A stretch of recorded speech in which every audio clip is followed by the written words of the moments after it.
તો ખેડબ્રહ્મા નજીકથી પસાર થતી હરણાવ નદીમાં ઘોડાપૂરની સ્થિતિ। હરણાવ નદીમાં પૂરના પાણીનો ધસમસતો પ્રવાહ વધ્યો। હરણાવ ડેમના 3 દરવાજા ખોલી નદીમાં પાણી છોડાયું છે। અંદાજે 10,000 ક્યુસેક કરતાં વધુ પાણી છોડાયું છે। નદીમાં ઉપરવાસ રાજસ્થાનમાં પણ ભારે વરસાદને લઈને નદીમાં પૂરની સ્થિતિ જોવા મળી રહી છે।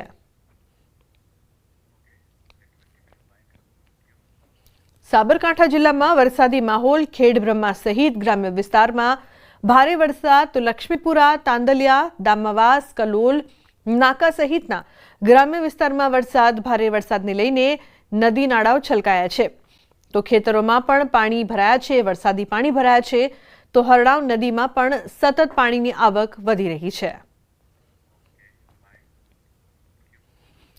ઉત્તર ગુજરાતમાં આગાહીને લઈને ધોધમાર વરસાદ વરસ્યો છે। વિજયનગરમાં ભારે વરસાદ વરસ્યો।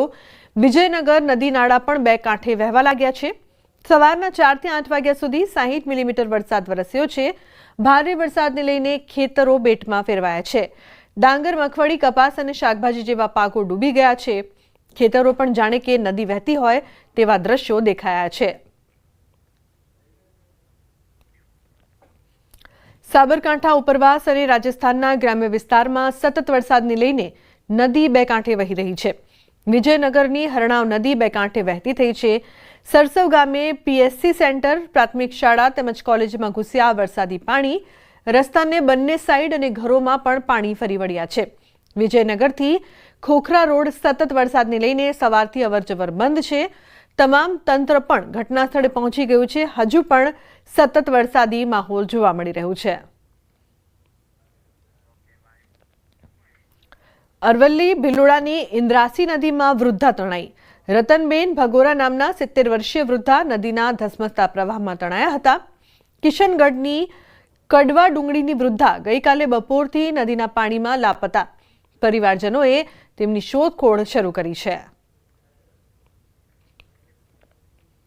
સાબરકાંઠામાં પૂર્વ સાંસદને લાગ્યો રીલ્સનો ચસ્કો। તંત્રના એલર્ટ વચ્ચે પૂર્વ સાંસદ દીપસિંહ રાઠોડ ધસમસતા નદીના પ્રવાહમાં સમીપ પહોંચ્યા હતા। પૂર્વ સાંસદ ભાન ભૂલીને સોશિયલ મીડિયાની રીલ બનાવવા સાબરમતી નદી કાંઠે પહોંચ્યા।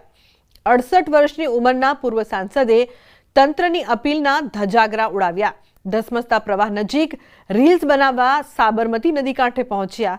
પૂર્વ સાંસદ દીપસિંહ જ્યાં પહોંચ્યા એ ખૂબ જ જોખમી પોઈન્ટ છે। સાબરમતી નદી કાંઠા વિસ્તારમાં ન જવા તંત્રનું એલર્ટ। લોકોને દૂર રહેવાની અપીલને અનુસરવાનું કહેવાને બદલે ખુદ નેતા જ લોકોની સામે જોખમી રીલ બનાવવા લાગ્યા। પૂર્વ સાંસદે સાદોલિયા પુલ પાસે બનાવી જોખમી રીલ। સોશિયલ મીડિયામાં તે ખૂબ વાયરલ થઈ।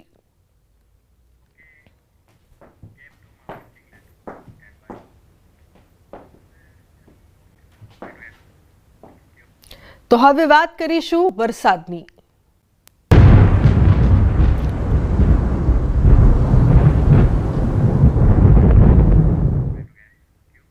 તો આગાહીકાર જયપ્રકાશ માઢકની મોટી આગાહી। રાજ્ય પર હજુ વરસાદી સિસ્ટમ યથાવત રહેશે।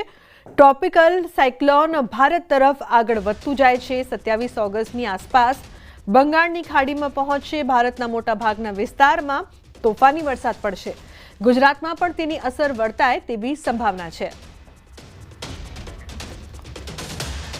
આ ટ્રોપિકલ સાયક્લોન હવે બંગાળની ખાડી તરફ આવી રહ્યું છે, જે 27 ઓગસ્ટ આસપાસ બંગાળની ખાડીમાં પ્રવેશ કરશે, ઉત્તર બંગાળની ખાડીના ભાગમાં।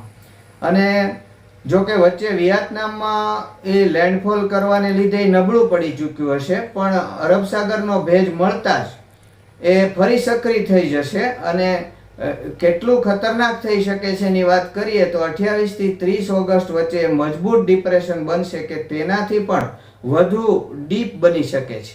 ભારતના પૂર્વીય તટ પ્રદેશો પર એની સીધી અસર જોવા મળશે, જેને લીધે તટીય ઓરિસ્સા, પશ્ચિમ બંગાળ અને આંધ્રપ્રદેશના અમુક હિસ્સાઓમાં જોરદાર વરસાદ પડશે અને સમુદ્રમાં ભારે પવન ફૂંકાશે। છોટાઉદેપુરમાં વરસાદી માહોલ। શહેરના અનેક વિસ્તારોમાં ધોધમાર વરસાદ। Main highway, ST depot, petrol pump, ચોકડી સહિતના વિસ્તારોમાં ધોધમાર વરસાદ વરસી રહ્યો છે। તો મધ્ય ગુજરાતમાં ભારે વરસાદની હવામાન વિભાગની આગાહી। વરસાદને લઈને વાતાવરણમાં થઈ ઠંડક।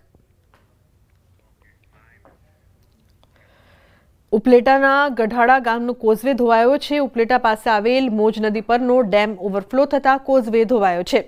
કોઝવે ધોવાઈ જતા ગામના લોકોને 10 થી 12 કિલોમીટર ફરીને જવું પડી રહ્યું છે.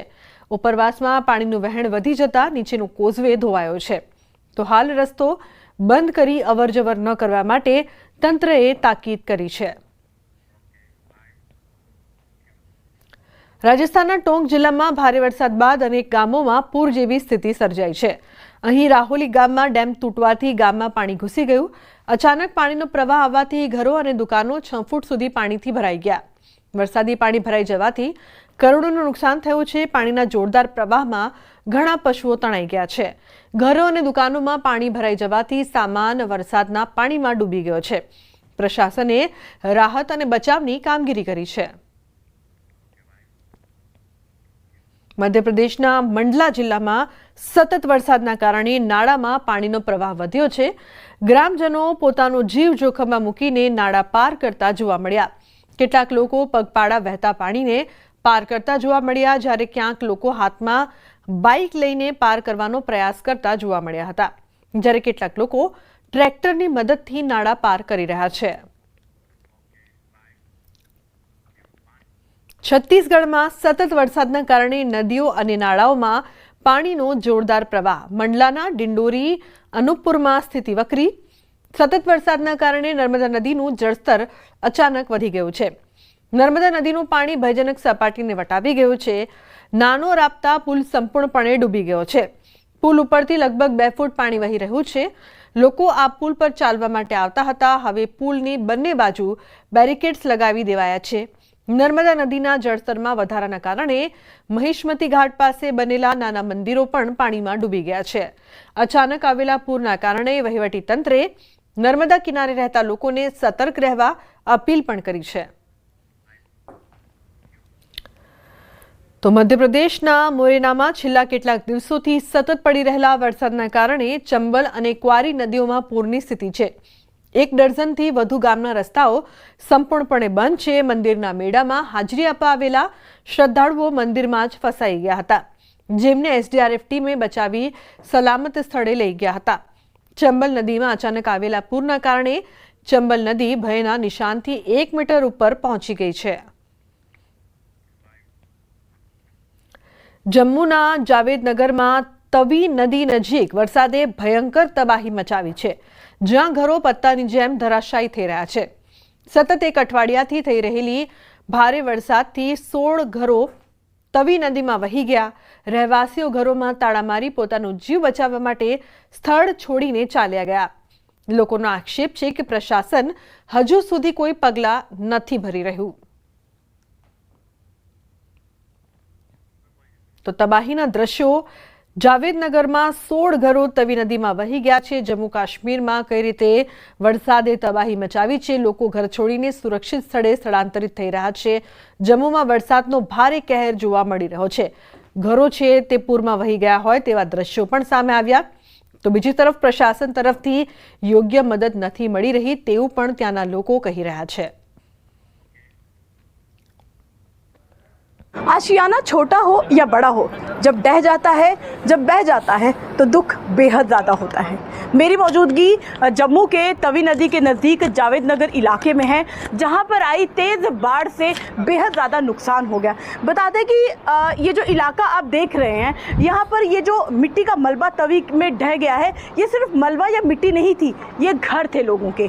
ये सामने सिर्फ एक दीवार है और एक गेट रह गया है.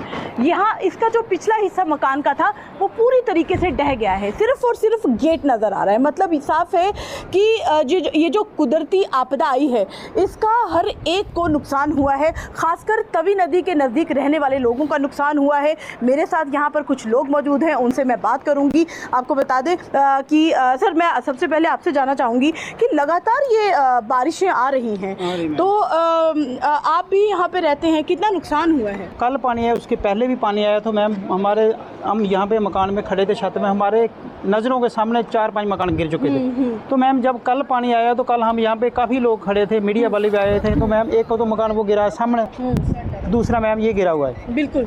तो मैम एक मकान यहाँ पे था, छट गया आगे, तो ये भी गिर चुका है. तो ये इन्होंने कल क्या किया मैम, कोई सामान लेके कोई भाग रहे, कोई कहीं, इन्होंने गेट भी उठाया यहाँ से, गेट तोड़ा वगैरह ने, गेट उन्होंने बोला चलो कुछ ना कुछ तो हमारा बच जाए। तो मैम जिसका घर टूटता है तो वो दुख उसी को सामान भी टूटता है, तो दुख उसको होता है। बिल्कुल। क्या कोई एडमिनिस्ट्रेशन की तरफ से कोई आया, उन्होंने कोई सुरक्षित जगहों पर आपको पहुंचाया? आर्मी स्टेशन भी आई है बेचारी, वो भी आती है, वो उनको भी काफ़ी जगह, सब जगह में पानी चढ़ता है, वो भी बेचारी आती है।